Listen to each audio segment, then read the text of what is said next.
नमस्कार। हिंदी की कक्षा में आप सभी का स्वागत है।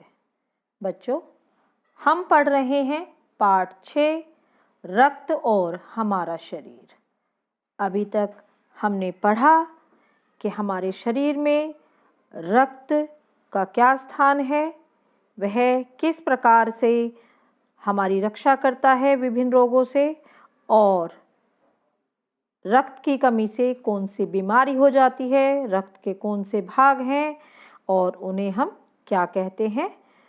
यदि रक्त की कमी हो जाए तो कैसे उसे पूरा किया जा सकता है, और यदि किसी व्यक्ति को रक्त की आवश्यकता हो तो हम उसे कैसे प्राप्त कर सकते हैं। यही सब बातें हमने जानी इस पाठ में। अब चलते हैं इस पाठ के अभ्यास कार्य की ओर। तो अभ्यास के यहाँ प्रश्न दिए गए हैं आपको कुछ, जो पाठ से प्रश्न है उन्हीं पर आज हम चर्चा करेंगे। तो पहला प्रश्न है कि रक्त के बहाव को रोकने के लिए क्या करना चाहिए। तो हमने जब पाठ पढ़ा था तभी जाना था कि रक्त के बहाव को रोकने के लिए चोट पर साफ कपड़ा बांध देना चाहिए, जिससे क्या होगा कि जो दबाव पड़ेगा उससे रक्त का बहना कम हो जाएगा। और यदि चोट अधिक गहरी है तो तुरंत ही हमें डॉक्टर के पास जाना चाहिए।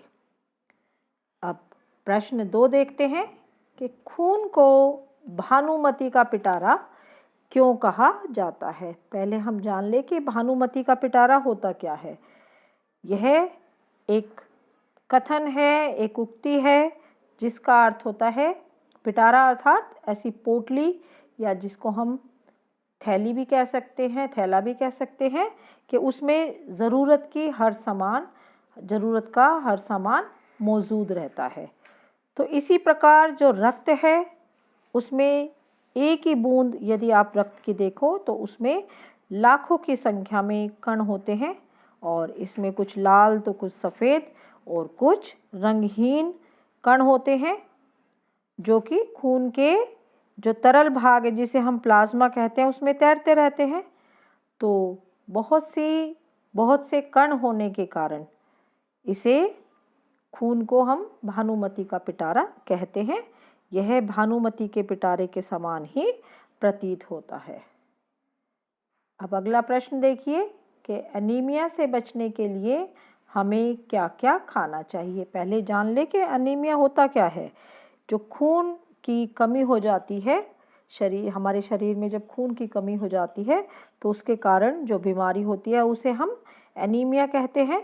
और इस बीमारी से बचने के लिए हमें हरी सब्जियां, दूध, फल, अंडा, और जो मांसाहारी लोग होते हैं अर्थात जो मांस खाते हैं उन्हें गोश्त आदि पौष्टिक आहार खाने चाहिए। यदि कोई शाकाहारी है तो हरी सब्जियां, दूध, फल आदि हमें अधिक मात्रा में खाने चाहिए, ताकि हमारे शरीर में खून की कमी ना हो। अगला प्रश्न है कि पेट में कीड़े क्यों हो जाते हैं और इनसे कैसे बचा जा सकता है। अब जो पेट में कीड़े हैं, जब हमने पाठ पढ़ा था तब जाना था कि पेट में जो कीड़े हैं वह प्राय जो हम दूषित जल पीते हैं या ऐसे खाद्य पदार्थ खाते हैं, जैसे बासी खाना खा लिया, या बाहर सड़क पर जो रेहड़ी वाले या वो होते हैं उनके खाने से हमें, तो उनके जो खाद्य पदार्थ हैं उनका सेवन करने से क्या हो जाते हैं, पेट में कीड़े हो जाते हैं। और दूसरा है कि और भी एक प्रकार है कि यदि हम कोई किसी गंदे जगह पर पैदल चलते हैं या कुछ लोग खुले में शौच करते हैं, तो ऐसे भी जो हमारी त्वचा है उसके माध्यम से भी जो छोटे छोटे कीड़ों के जो लार्वे हैं वे हमारी त्वचा के माध्यम से भी हमारे शरीर में प्रविष्ट कर जाते हैं। और इनसे बचने के लिए हमें जब भी हम खाना खाएं, हमें खाना खाने से पहले हाथ धो लेने चाहिए, और स्वच्छ जल और शुद्ध भोजन का सेवन हमें करना चाहिए। अगला प्रश्न है कि जो रक्त के सफ़ेद कणों को वीर सिपाही क्यों कहा गया है।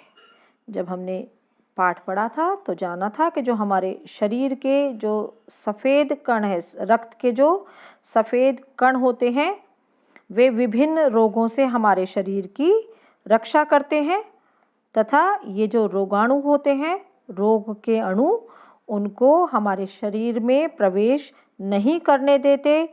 इसी कारण इन्हें अर्थात जो रक्त के सफ़ेद कण हैं उन्हें हम वीर सिपाही कहते हैं। जैसे वीर सिपाही का काम होता है, जो सैनिक है उसका काम होता है देश की रक्षा करना, सीमाओं की रक्षा करना। इसी प्रकार से जो रक्त के सफ़ेद कण हैं वे हमारे शरीर के लिए वीर सिपाही का काम करते हैं। इसी कारण उन्हें हम वीर सिपाही कह सकते हैं। अब जो अगला प्रश्न है, ब्लड बैंक में रक्तदान से क्या लाभ हैं। बच्चों, ब्लड बैंक क्या होता है? जहाँ पर जो विभिन्न समूहों के जो रक्त हैं वहाँ सुरक्षित रखे जाते हैं। जब किसी को आवश्यकता होती है तो उस ब्लड बैंक से खून ले लिया जाता है। वहाँ हर प्रकार का, हर समूह का खून उपलब्ध होता है। लेकिन वो आता कहाँ से है? जब हम रक्तदान करते हैं। तो यही है कि जो ब्लड बैंक है उसमें रक्तदान के अनेक लाभ हो सकते हैं, अनेक लाभ होते हैं कि ज़रूरत पड़ने पर सभी प्रकार के रक्त समूहों का रक्त मिल जाता है। क्योंकि यदि हमें ए पॉजिटिव या ओ पॉजिटिव किसी भी समूह के रक्त की आवश्यकता है और उस समय ऐसा व्यक्ति हमारे पास नहीं है जिसका रक्त हमारे रक्त से मिलान करता है या मैच करता है, तो हम कहाँ से खून लेंगे? ब्लड बैंक से। और ब्लड बैंक में खून कहाँ से आता है? जब हम रक्तदान करेंगे।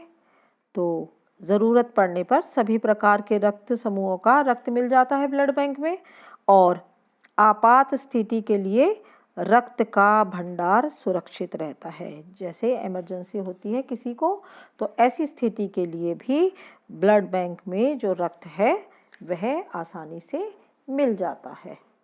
अब चलते हैं प्रश्न 7 की ओर कि सांस लेने पर शुद्ध वायु से जो ऑक्सीजन प्राप्त होती है उसे शरीर के हर हिस्से में कौन पहुंचाता है। हम सांस लेते हैं और हमारे शरीर को ऑक्सीजन प्राप्त होती है, तो वह शरीर के हर हिस्से में कैसे पहुंच जाती है वह शुद्ध वायु, उसे कौन पहुंचाता है? तो इसी के यहाँ पर 4 विकल्प दिए गए हैं: सफ़ेद कण, लाल कण, सांस नली या फेफड़े। तो जब हमने पाठ को पढ़ा था तो जाना था कि जो रक्त के लाल कण होते हैं वे जो शुद्ध वायु है या ऑक्सीजन हम कहें उसे शरीर के हर हिस्से तक पहुंचाते हैं। अर्थात जो विकल्प लाल कण है वह सही उत्तर है। यानी हमारे शरीर के हर हिस्से में सांस लेने पर जो शुद्ध वायु ऑक्सीजन प्राप्त होती है उसे कौन पहुंचाते हैं? रक्त के लाल कण पहुंचाते हैं। तो बच्चों, यह तो हुआ हमारा पाठ 8। यहाँ हमारा पाठ 8 पूर्ण होता है। पाठ 6 रक्त और हमारा शरीर पूर्ण होता है। आज के लिए इतना ही। धन्यवाद। शुभ दिन।